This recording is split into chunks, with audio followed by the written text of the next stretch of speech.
खुलुमबाय गिबियाव नोंथांमोनखौहाय दिनै नोंथांमोननि सोंनाय बायदि बनसुआ थारैनो बड'लेण्ड सोमावसारनायाव सैथोयै खामानि जोबजासिम मावलांनो हागोन नामा? बेनि सोंनायनि फिननायाव दिनै आङो बेखौनो बुंनो लुबैगोन। दिनै नंगौ रायजोआ मोनसे सन्देह जादों आरो मोनसे साननाय फैदों। बनसुआ दिनै थारैनो दुलाराय बर' रायजो राजानि थाखाय मोजांनि थाखाय दिनै बड'लेण्ड सोमावसारनायाव जा ओंखारबाय बियो बेसेबां गोलावसिन बेसेबां गोजानसिन थांनो हागोन बेखौ रायजोआ दिनै सानदों। बे स्वाभाबिक खोथा।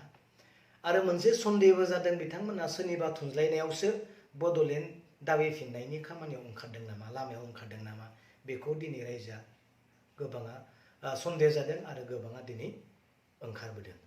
दा सन्देह जानाया स्वाभाबिक। मानो होननानै बुङोबा जायफ्रा दिनै बनसुनि मेम्बारफोर एबा दैदेनगिरि जानानै दङ बिथांमोना थांनाय समफोराव PPF हानजाजों दैदेनजानाय BEC आव बिबान लाबोनाय साफा दैदेनगिरिफोर गोबाङा नङाब्लाबो कयजनमाना दङ। दा बे सैथो बिथांमोना मोनसे हन्देह जादों रायजोआ जे बिथांमोना थारैनो बड'लेण्डनि थाखाय नांमानो ओंखारबोदोंना। फारसेथिं रायजोआ बिराद गिदिर अलखदाव जानो थांगासिनो दङ आरो फारसेथिं दिनै जोंनो लिडार नांगौ जानानै फैदों बड'लेण्डनि थाखाय दिनै सोमावसारनो। दिनै सन्देहआ स्वाभाबिक, बेखौ गाज्रि मोननांगौनि खोथा गैया। नाथाय दिनै बनसुआ बेसेबां गोजानसिम बड'लेण्ड सोमावसारनायाव दिनै नेतृत्व होनो हामारगोन, बेसेबां गोबावसिम दिनै रायजोफोरखौ बिसोर लाना थांनो हागोन, बेयो उनावसो फोरमायसिगोन। जुदि बिथांमोना थारैनो राजनितिकनि हरजन्त्रनि थाखायसो सोरनिबा थुंज्लायनायावसो जुदि बड'लेण्ड बिनो फैदोंब्ला बेखौ गाबोननो रायजो राजाया दिनै नुनो मोनगोन। बेनिखायनो फैबाय थानाय समावसो बिथांमोननि नांलांनायनि हाबाफारिनि फिथाइनि गेजेरजोंसो बिथांमोननि नाजानाया नांनाया सैथो असैथो बेखौ जोङो दिनै बुंनो हागोन।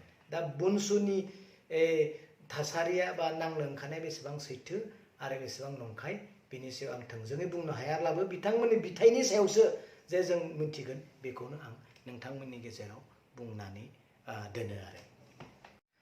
नंगौ दिनै बनसुआ जिथु बड'लेण्ड सोमावसारनायनि थाखाय दिनै जागायजेनबाय।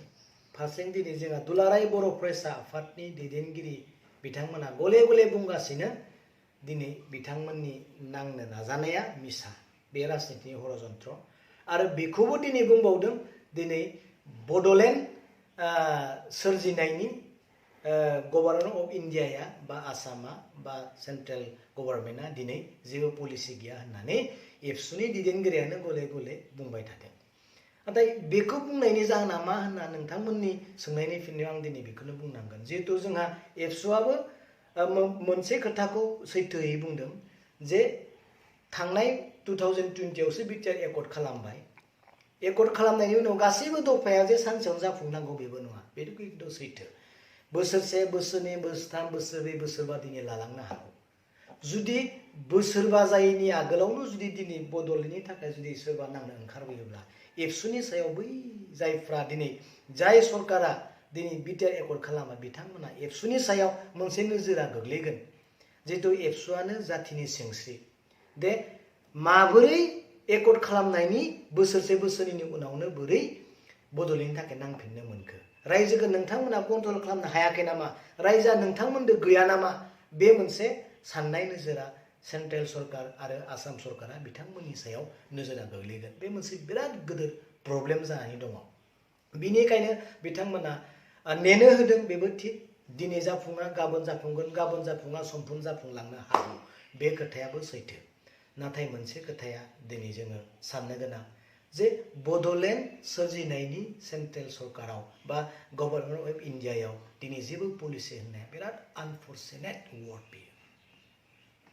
दिनै बै समाव जा थैनानै थांबाय उपेन्द्रनाथ ब्रह्मआ, उपेन्द्रनाथ ब्रह्म बिथाङा बुंलांदोंमोन नामा थैनायनि सिगां सोरनिबा खोमा सिङाव दिनै बर्तमान किन्तु बड'लेण्ड सेपारेट स्टेट सोरजिनायनि जेबो पलिसि गैथ'वा, नोंथांमोना अब्लाबो रायजोखौ थखायनानै बड'लेण्ड जोङो सोरजिनो जोङो आगान सुनि होननानै नोंथांमोना बुंलांबाय था होननानै उपेन्द्रनाथ ब्रह्म बिथाङाथ' दिनै बुंलाङाखैमोन।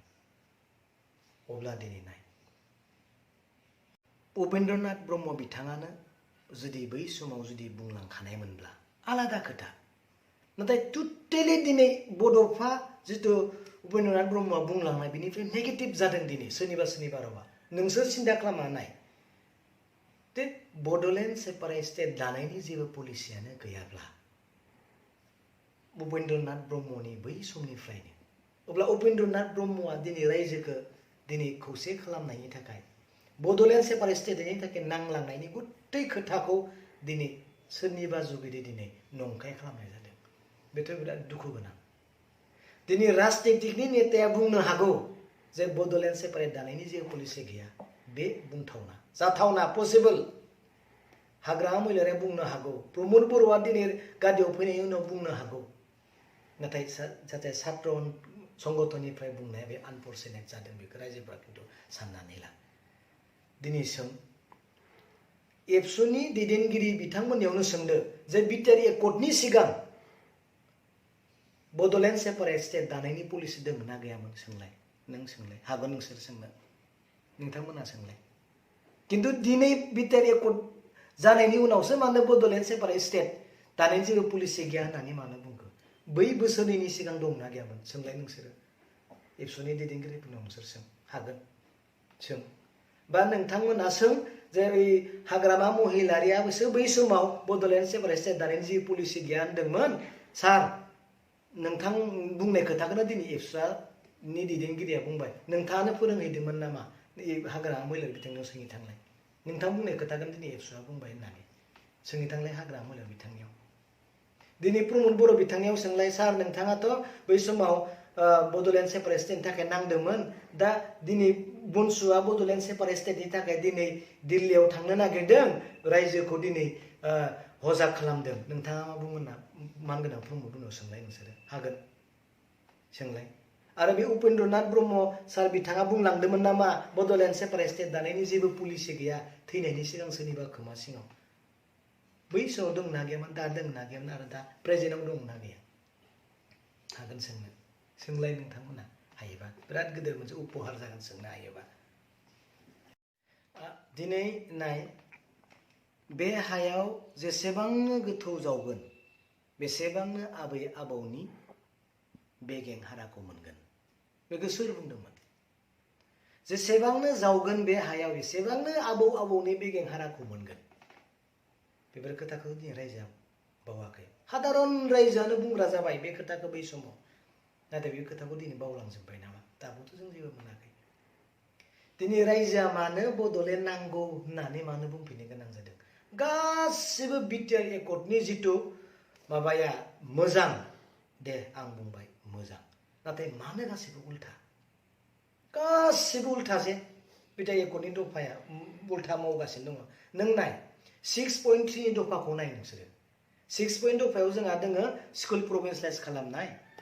दा जोंहा आसाम सरकारा केबिनेटआव पास खालामबाय, मोनसेबो स्कुलखौ प्रभिन्सियेलाइज खालामनाय जानाय नंला। बे बिटिआर एकर्डनि उल्था नङा होमबा?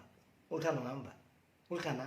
एबा जोङो ट्राइबेलफोरनि हानि मोन्थायखौ होनाय जागोन, बिसोरखौ रावखौबो होखारनाय जानाय नङा, बिथांमोना हानि मोन्थाय मोननांगौ, बिथांमोनखौ होखारोब्ला एकदम मारमान्टिक घटना जागोन होनलायनाय जाबाय। दा एकर्डआव जोंहा दोङो ट्राइबेलफोरनि मोन्थायखौ मोननांगौ, खिन्थु दिनै होखारगासिनो बर' जातिखौ, बर' बिसाखौनो दिनै होखारदों। बे एकर्डनि उल्था नङा होमबा? दिनै कार्बि आलंनि एसटि बर'फोरनो एसटि होनांगौ होननानै दिनै एकर्डआव फैबाय, नाथाय दासिमबो एकर्डआव थानाय खामानिखौ मावफुङा लाखिनो मोनद' हारिनो एसटि होनो थाखाय दिनै जुद्दा खालामगासिनो। बे एकर्डनि उल्था नङा होमबा? दिनै एनडिबिफ्रा एकर्डनि जुगिदि गनांगौ, बाहेरायाव उदां आखराव फैनांगौ, नों आं बायदि संसार जानो मोननांगौ, नाथाय दासिमबो जेलाव दङ। बे एकर्डनि उल्था नङा होमबा? दिनै मार्टियार फेमिलिफोरनो दिनै थाखा फैसा होनानै एसे अनसुंथाइ होनांगौ, बिथांमोननि न'खरखौ दिनै गोजोन होनांगौ, नाथाय दिनै होनो हायाखै। खिन्थु बर'नि मार्टियारनोसो दिनै मानगोनां प्रमद बर'नि आखाइजों चेक 4 लाख ना 5 लाख रानना होबाय। बे एकर्डनि उल्था नङा होमबा? दिनै जोंनि गुथै अफिसफोरानो, जोंनि गासै कार्यालयफोरानो जोंनि बर' अफिसारजों दिनै बुंफबनांगौ, नाथाय 90% गुबुन जाति जायफोरा दिनै दङ। बबेयावबाथ' 100% गुबुन जाति। बे एकर्डनि उल्था नङा होमबा?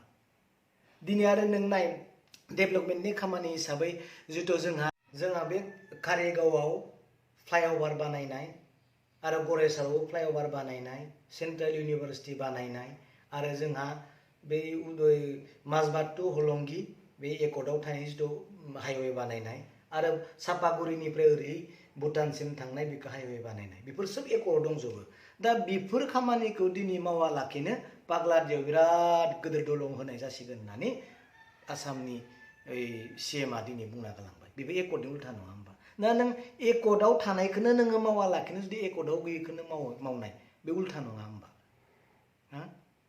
बेफोरबायदिनो गासैबो जुदि उल्थाब्ला बेफोर गासैबो खामानिया जुदि उल्था नङा होमबा नामा ना उल्था नङा गासैबो थिग दङ दिनै जोङो गोग्लैबाय गोग्लैनायनि उनाव जों आरो सिखांफिननो हाला होमबा जोंनो सिखांफिननांगोन ना दिनै जोंहा मा जागोन NIT लाबोबाय एकर्डनि नामाव बर्तमान एकर्ड दङ NIT दङ सेन्ट्रेल इउनिभार्सिटि दङ केन्सार हस्पिटाल दङ बेफोराव दिनै जोङो 60% 70% जोंनि बर' स्टुडेन्टफ्रा मोननांगौ होनना लिरनाय दंना गैया बेयावथ' लिरनाय गैया जायनि थाखाय दिनै धरना होनांगौ जायो 60-70% बर'आ मोननांगौ होननाय दंना गैया दिनैसिमथ' गैया बेफोरावबो जों आरो आन्दलन खालामनानैसो जों एडमिसन लानोसै नामा बेफोरबायदि अबस्था अब्ला नायदो जोङो दिनै बर' साहित्य सभा आरो एबसुआ दिनै जिथु रायजोफोरखौ मोनसे हजा खालामगासिनो दङ जे दिनै माबानिफ्राय थाखो 3 थाखो 4निफ्रायनो जोंहा दिनै इंलिस जासिगोन सानखान्थि आरो बिगियानाव नामा बे जोंनि बर' माबाखौ फोजोबलांनाय नङा होमबा बे एकर्डनि उल्था नङा होमबा बेफोरबायदि गासैबो घटनाखौ दिनै रायजो राजा नुनानैबो जुदि नोङो खुगायाव मोनसे गोसोआव मोनसे जुदि दङब्ला जों मा जागोन जोंथ' नांलांनांगोन आसामाबोथ' दिनै आसाम स्टेट मोनबाय आसाम स्टेट मोननायनि उनावबोथ' दिनै बिथांमोननि सिगाङाव हाथियार लाग्राबो दङ आन्दलन खालामबाय थाग्राबो दङ जोंनियावबो आन्दलन खालामग्रा मानसि थानांगोन ना दिनै थाङै थुङै बिसोरो बनसुआ बा सोरबाया आन्दलन खालामलांबाय थानायाव दिनै बिटिआर एकर्डखौसो गिनानै दिनै खोब माबा जाफुंहोनो हागौ लाबा सोरा जागोन बर' रायजोआनो लाब जागोन लाब जाया होमबा लाब जागोन ना बेनिखायनो बेफोरखौ जोङो सिन्था खालामनो गोनां जादों आरो एसेनोसै